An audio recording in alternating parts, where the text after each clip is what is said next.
अन्य सभी राज्यों से आए हैं। मैं सभी से अनुरोध करना चाहूंगा कि जब तक हक और स्वाभिमान की लड़ाई लड़ने वाला आपका लीडर नहीं जाएगा, तब तक इस क्षेत्र का, इस समाज का आने वाले भविष्य का कुछ नहीं होगा। जब तक अब आवश्यकता की लड़ाई लड़ने वाला लीडर विधानसभा लोकसभा में भेजोगे, तब तक आने वाला भविष्य गर्त में जाता दिखेगा आप सबको, और इसके जिम्मेदार हम सब होंगे। हम दूसरे समाज को, दूसरे नेताओं को जिम्मेदार ठहराते हैं, लेकिन इसके जिम्मेदार हम सब होंगे, क्योंकि वो तो दूसरा लीडर तो किसकी बजाएगा? हाईकमान की, क्योंकि टिकट हाईकमान से मिलती है। और ये ताकत रखो, और हमारे डूंगरपुर 84 वालों से सीखना पड़ेगा। मैं बड़ी बात नहीं कर रहा हूं, लेकिन पूरे राजस्थान के अंदर एक शानदार परिणाम।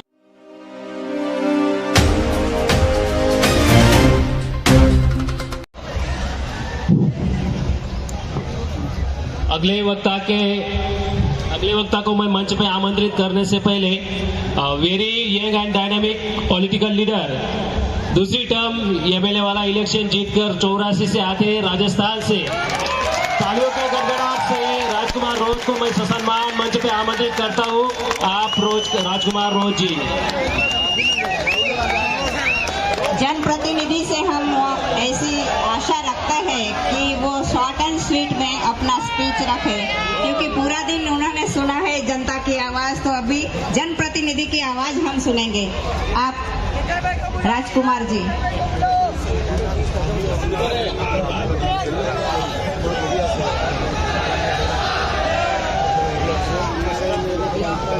इसके बाद अगर मध्य प्रदेश से झुमा दीदी सोलंकी है, जो विधायक है तो तैयार रहे जी।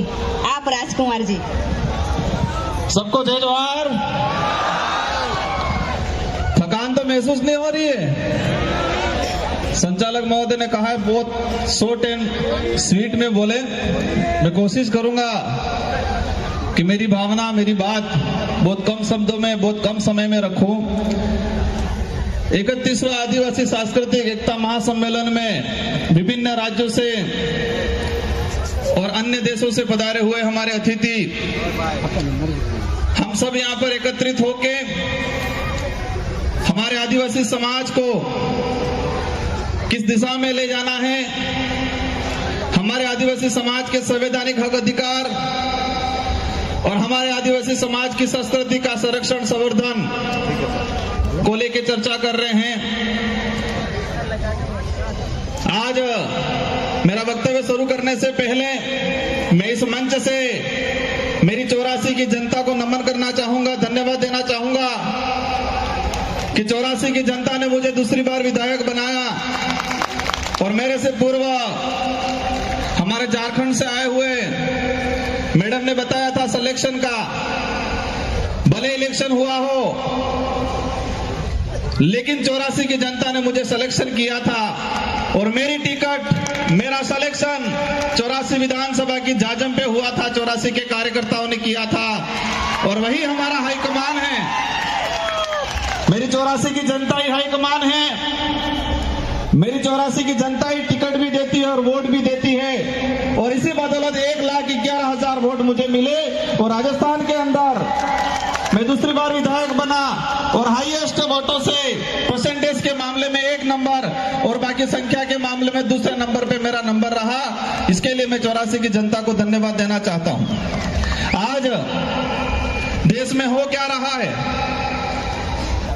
आज देश की जो स्थिति है, और देश में विशेषकर बात करें आदिवासी समुदाय की, हम एकत्रित होते हैं, हम बातें करते हैं बारी बारी से, लेकिन ये बातें धरातल पे इम्प्लीमेंट कैसे हो पाती है, हम कितना करते हैं वहां तक नहीं जाते हैं। लेकिन मैं मेरे विधानसभा और मेरी विचारधारा, जिस विचारधारा से आता हूं, जिस संगठन से आता हूं, उनको मैं धन्यवाद देना चाहता हूं कि देश के किसी भी कोने में आदिवासी समाज पे कभी भी आपत्ति आई तो डूंगरपुर जिले के अंदर पहली रैली, पहला ज्ञापन होता है।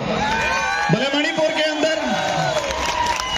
के अंदर मामला हुआ, और हम दावे के साथ कहते हैं कि पूर्वी भारत में अगर कहीं रैली हुई होगी, लेकिन दक्षिणी राजस्थान के अंदर या इस वाले इलाके के अंदर डूंगरपुर में पहली रैली और पहली ज्ञापन मणिपुर के मामले को लेके हुआ। हसदेव वाला मामला हुआ, हसदेव का जो प्रकरण हुआ पिछली बार हुआ तो डूंगरपुर के अंदर सबसे पहले ज्ञापन और रैलियां हुई।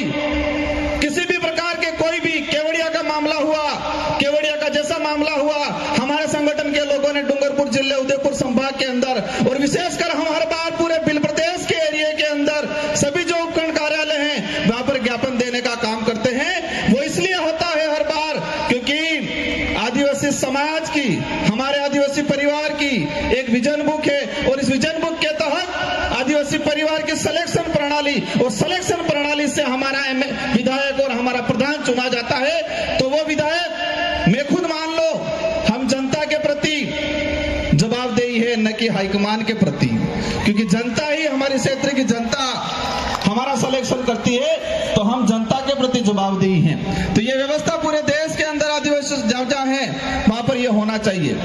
आज हम बातें कर रहे हैं कि हमारे पूर्वज ने इतना बलिदान दिया।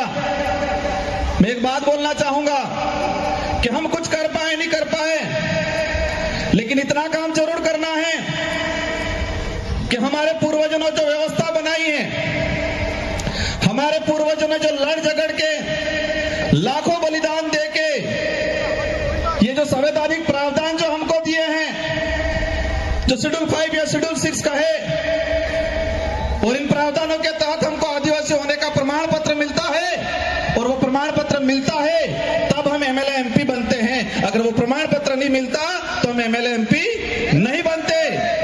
तो मैं एक बात कहना चाहूंगा, नया कुछ कर पाओ नहीं कर पाओ, लेकिन हमारे पूर्वजों ने जो हमारे लिए करके गए हैं, जो लाखों बलिदान दिया है, देश के इतिहास के अंदर देखा जाए तो आदिवासी समाज ने सबसे ज्यादा बलिदान दिया है। भले उस समय राजा रजवाड़े हो, मुगल हो, अंग्रेज हो, लाखों बलिदान देने के बाद इस संविधान के अंदर हमारे संवैधानिक प्रावधान मिले हैं। जो कल्चर बचा हुआ है, जो हमारी पहचान बची हुई है, वो भी हमारे पुरखों की बदौलत बची हुई है। तो हम नया कुछ नहीं कर पाएंगे ऐसा लगता है, लेकिन जो हमारे पुरखों जो हमको विरासत में दे के गए हैं, कम से कम उसका संरक्षण करने का काम जरूर करना। मुझे लगता है देश के अंदर जो हालात हैं, हमारे समाज के जो जनप्रतिनिधि हैं, हमारे समाज के जो सर्टिफिकेट लगा के कर्मचारी बने हैं, उनको समाज की बात आती है तब समय नहीं मिलता है, लेकिन उनकी लुगाई के लिए घाघरा लेने जाना होता है, पूरे बाजार में 4-5 दुकानें घूम जाएंगे वो।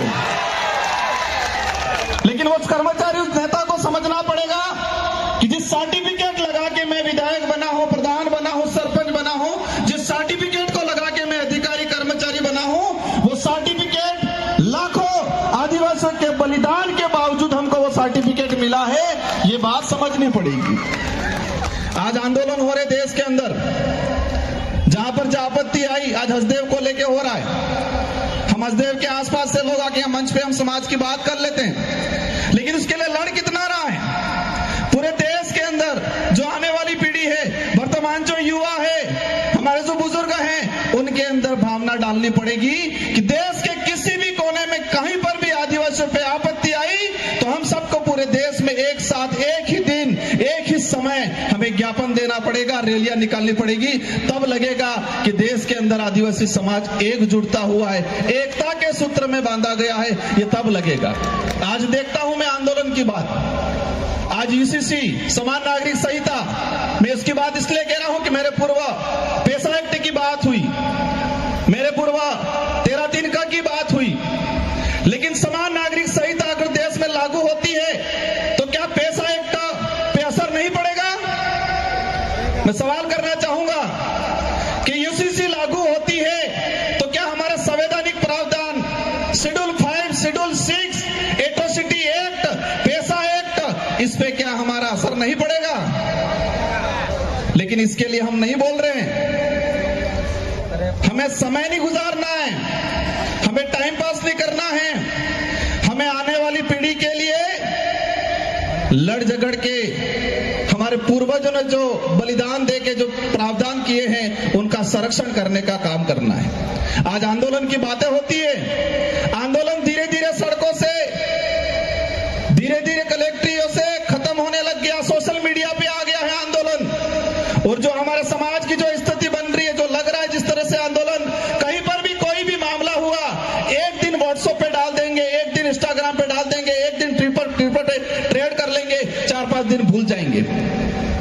ये मानसिकता है, समझना पड़ेगा, एक साइकोलॉजी गेम है। देश के अंदर जो लोग जिस तरह से आदिवासी समाज के खिलाफ कानून बना रहे हैं, उन लोगों ने पहले से हमारी मानसिकता को पढ़ लिया है कि ये लोग कुछ समय कुछ होगा, विरोध होने के बाद कुछ आवश्यकता वाली बात सुविधा फेंक देंगे और ये लोग आवश्यकता के लिए भागेंगे। आज देख रहे हैं हम, एक दिन होता है, 2 दिन होता है, लेकिन सड़कों से आंदोलन, कलेक्ट्रेट से आंदोलन, विधानसभा से आंदोलन खत्म हो रहा है। और यही स्थिति रही 10 साल बाद। किसी भी मामलों को लेके किसी सड़क पे 5 लोग आंदोलन नहीं करेंगे, सोशल मीडिया पे लाखों आंदोलन कर लेंगे। और बड़े बड़े लीडर भी ये देखते हैं सुबह शाम कि मेरे कितने फैन फॉलोवर है, 2-4 लाख हो गए, 5 लाख हो गए, तो अपने आप बड़ा लीडर मान लेता है वो। किसमें मानते, समाज सेवी किसमें मानने लग गए हम कि फेसबुक, इंस्टाग्राम, ट्विटर पे हमारे फॉलोवर बढ़ गए तो हम बड़े समाज सेवी हो गए, यही मान रहे हैं आज। और इसी पे आंदोलन हो रहा है। और यही स्थिति रही तो आने वाले 10 साल बाद किसी भी कितना भी अत्याचार हो जाएगा, लेकिन सड़कों पे 100 लोग इकट्ठे नहीं होंगे। ये आदत में परिवर्तन करना पड़ेगा हम लोगों को। और आज देश के अंदर जो स्थिति बनी हुई है, हमें सबसे पहले यह तय करना है कि हमको सुविधा के लिए लड़ना है या स्वाभिमान या अधिकार के लिए लड़ना है।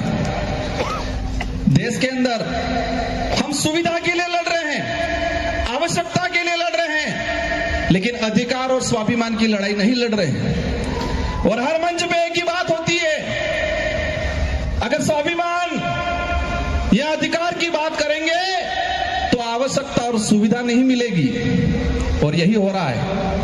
ये माइंड गेम है कि देश के आदिवासियों को आवश्यकता की लड़ाई लड़वाओ, देश के आदिवासियों को उनको जो उपयोग में दैनिक दिनचर्या में आने वाली चीजें या शौचालय, बाथरूम की आवश्यकता की लड़ाई लड़ रहे हैं हम लोग। अधिकार की लड़ाई, स्वाभिमान की लड़ाई नहीं लड़ते। और कई मंचों में देखा है मैंने, आवश्यकता की बात करो सब स्वीकार करेंगे, लेकिन अधिकार और स्वाभिमान की बात करते हैं तो वहां पर लगता है ये बात नहीं करनी चाहिए। भाइयों, अगर स्वाभिमान और अधिकार की लड़ाई नहीं लड़े तो आने वाले समय में जानवर और हमारे में कोई अंतर नहीं रहेगा।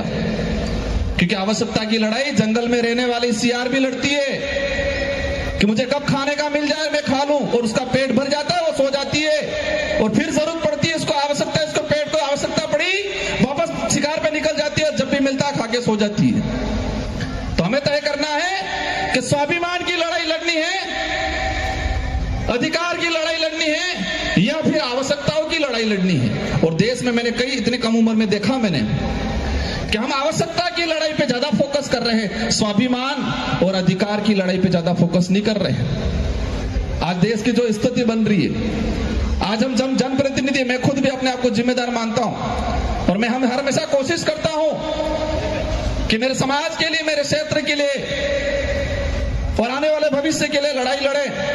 वक्त ज्यादा हो गया है, लेकिन इस पांडाल में विराजमान अन्य सभी राज्यों से आए हैं, मैं सभी से अनुरोध करना चाहूंगा कि जब तक हक और स्वाभिमान की लड़ाई लड़ने वाला आपका लीडर नहीं जाएगा, तब तक इस क्षेत्र का, इस समाज का आने वाले भविष्य का कुछ नहीं होगा। जब तक अब आवश्यकता की लड़ाई लड़ने वाला लीडर विधानसभा, लोकसभा में भेजोगे, तब तक आने वाला भविष्य गर्त में जाता दिखेगा आप सबको। और इसके जिम्मेदार हम सब होंगे। हम दूसरे समाज को, दूसरे नेताओं को जिम्मेदार ठहराते हैं, लेकिन इसके जिम्मेदार हम सब होंगे, क्योंकि वो तो दूसरा लीडर तो किसकी बजाएगा, हाईकमान की, क्योंकि टिकट हाईकमान से मिलती है। और ये ताकत रखो, और हमारे डूंगरपुर 84 वालों से सीखना पड़ेगा। मैं बड़ी बात नहीं कर रहा हूं, लेकिन पूरे राजस्थान के अंदर एक शानदार परिणाम दिया है, बहुत कम समय में, बहुत कम खर्चे में। और ये शिक्षा है कि वहां पर कुछ भी हो जाए, उस क्षेत्र की जनता जो चाहेगी वही होगा, क्योंकि वो स्वाभिमान की लड़ाई लड़ना सीख गया है, वो अधिकार की लड़ाई लड़ना सीख गया है। और हमारी क्षेत्र की जनता को पता है कि स्वाभिमान और अधिकार की लड़ाई हम लड़ लेंगे तो आवश्यकता तो अपने आप पूरी हो जाएगी। इन्हीं शब्दों के साथ आप सबको धन्यवाद, आभार, जय जोहार, जय भारत, जय आदिवासी, जय संविधान। जय संविधान। बहुत अच्छे भाषा में डायरेक्टली राजकुमार रोत जी ने बोला है, मुझे दोहराने की कोई आवश्यकता नहीं है। सुबह में जो हमारे जनप्रतिनिधि यहाँ पंडाल में हाजिर थे तो बहुत सारे नेता यहाँ थे। इसमें से झूमा दीदी सोलंकी, राजेन मंडलोई जी,